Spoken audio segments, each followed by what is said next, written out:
Dans cette vidéo, j'apporte ma contribution sur la question: est-ce que les diplômes africains sont reconnus au Canada?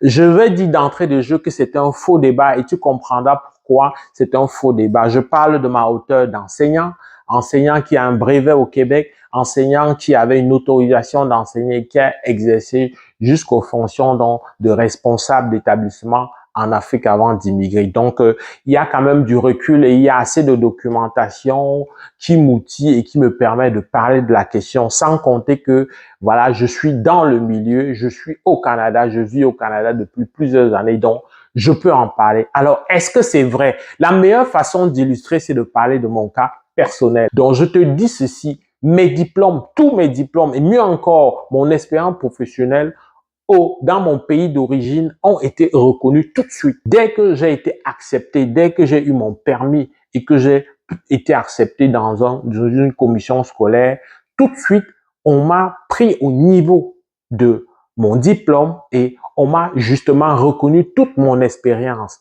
Alors, c'est une question que j'ai, et c'est pour ça que tu vas comprendre que j'ai dit que c'est même pas une question qui se pose. Même si tu viens en Afrique, tu as un diplôme même du Canada, tu viens en Afrique pour exercer, le pays africain se doit d'avoir une sorte de formation d'appoint qui te permet de te glisser. Tu ne peux pas arriver en terrain inconnu et on ne s'assure pas que tu as les prérequis. Les prérequis, c'est quoi? C'est comprendre même la société. Pour mon cas d'enseignant, les prérequis, c'est savoir le système éducatif. Il faut l'apprendre. C'est savoir les méthodes, les approches pédagogiques. Ici, le fait de parler, d'intimider, d'utiliser le sarcasme, ce n'est pas du tout permis. Alors qu'en Afrique, c'est un outil qui passe et qui est légitimé dans les salles de classe. C'est un outil qui frustre les enfants, c'est un outil que les enseignants utilisent pour gérer, mais c'est considéré ici comme de la violence. Donc, à tout le moins, il faut une formation d'appoint. Il faut que, peu importe, c'est comme si tu entres dans un avion en tant que pilote ou que tu prends un appareil, il faut que tu aies le mode d'emploi. C'est aussi simple que ça. Est-ce que ça veut dire qu'on n'a pas reconnu ton diplôme? Non. J'irai plus loin. Si tu es enseignant formé en Ontario, formé au Nouveau-Brunswick, c'est vrai que maintenant, les choses, à cause de la pénurie, ça va beaucoup plus vite. Mais je peux te dire que même les gens formés au Canada qui viennent, par exemple, enseigner au Québec, ils doivent faire la procédure. On appelle ça hors Québec.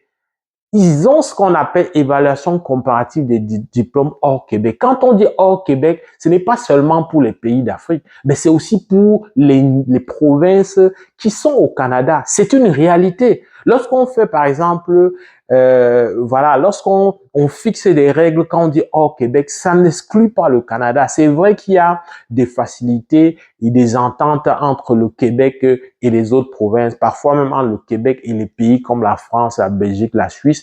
Mais le principe, c'est que quand tu es formé ailleurs, ça te prend une formation d'appoint. Là, j'ai parlé de l'enseignement où personnellement, à peine arrivé 8 mois après, j'ai exercé. Il y en a qui, même moins de 8 mois désormais, avec la pénurie, entrent. Est-ce que ça veut dire que mon diplôme n'a pas été reconnu? Je te laisse répondre à la question. Clairement, ça a été reconnu. C'est même aller plus loin. On a reconnu toute mon expérience et très vite, je suis passé au plafond en termes d'échelle salariale.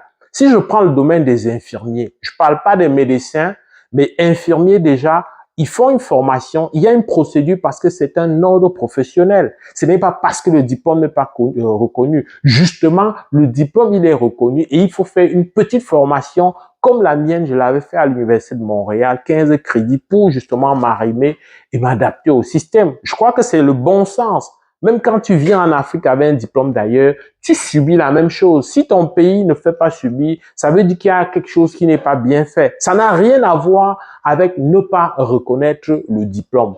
Donc les diplômes sont reconnus, mais j'avoue que c'est un continuum, c'est-à-dire qu'il y a 10-15 ans, ce n'était pas le cas. Même les expériences parfois n'étaient pas toujours reconnues. C'est un continuum, ça continue à évoluer. Nous faisons assez de lobbying à partir de nous sommes pour pouvoir insuffler et démontrer qu'il y a encore une certaine de marginalisation qu'il faut arranger. Je ne vais pas développer tout ça ici, mais c'est sûr qu'on est très loin de ce qu'on peut imaginer. Alors, si tu as un diplôme qui n'est pas dans un domaine bien précis, il faut s'attendre à ce que quand tu viens, on ne puisse pas t'ouvrir les portes, surtout dans un domaine qui est, voilà, réglementé. C'est aussi simple que ça. Et il faut pas oublier, et ça, c'est l'élément le plus important par lequel je devrais conclure cette vidéo. Lorsqu'on décide d'immigrer au Canada, on se dit, OK, moi, dans mon pays, je travaillais dans tel domaine. Et la question de est-ce que j'avais un intérêt pour ce domaine? On voit plein de gens qui, parce qu'ils veulent un matricule de fonctionnaire, s'adaptent et voilà, acceptent une profession. Est-ce que c'était ta profession? Parce que comme je dis toujours, quand tu viens au Canada, dans un pays qui est bien organisé, qui reconnaît les droits et les libertés individuelles, il vaut mieux travailler dans un domaine avec lequel tu es à l'aise. Il vaut mieux que quand tu te lèves le matin pour aller à ton travail, c'est avec de la joie. Parce que si tu vas juste pour l'argent, crois-moi, c'est un enfer. Tu auras beau changer de pays, tu auras beau être dans un environnement beau avec des buildings, des belles routes, tu vas être malheureux pareil. Donc, c'est pour ça que beaucoup de gens, et à juste titre, se posent la question, qu'est-ce qui est bien pour moi? Et c'est ainsi que quelqu'un va décider, au lieu de continuer dans le métier qu'il faisait en Afrique, il va basculer vers un métier pour lequel il a plus d'intérêt, un métier qui va lui permettre de s'épanouir, qui va permettre qu'il se lève tous les matins et aille le faire avec de la joie. Parce que chaque dollar gagné ici se mérite. Il n'y a pas de dollar qui... La preuve, c'est que même lorsqu'on est fonctionnaire, on est payé à l'heure. Il n'y a pas de salaire à l'avance qu'on doit te donner que tu viennes au travail ou pas. Non, c'est pas comme ça que ça marche. On te paye vraiment à l'heure. Donc, quand tu es absent directement, il y a une incidence sur ton salaire 2 semaines après. Alors, donc, c'est important de mettre ce débat de côté et de comprendre que le Québec et le Canada, chaque jour, font des efforts. Ils ont pas, et je pense qu'ils sont même assez ouverts et c'est vraiment parce que ils n'arrêtent pas de vérifier, ils n'arrêtent pas de revalider leurs critères. Parce que aujourd'hui, quand tu es hors Québec, il y a l'évaluation des diplômes d'études qui vient quand même donner une idée de ton niveau. Ce n'est pas le même diplôme, c'est pas équivalent, mais ça reconnaît ton cursus. À partir de là, tu peux rebondir dans le domaine. Donc, il faut vraiment mettre ça de côté. Il faut rester serein. Si tu as vraiment résolu et tu es clair dans la tête que tu dois immigrer au Canada, alors n'hésite pas. Il faut immigrer au Canada. Par contre, il ne faut pas penser que c'est un projet facile. Parce que si tu penses que c'est facile et si tu ne t'informes pas, tu ne t'outilles pas, tu ne te fais pas accompagner, ça se peut que tu perdes du temps et parfois de l'argent. Mais le temps ici est souvent très primordial, est la plus grosse denrée qu'on perd. Parfois, il y a des gens qui ont perdu de l'argent, mais qui finissent quand même parce qu'ils avaient assez de temps devant eux.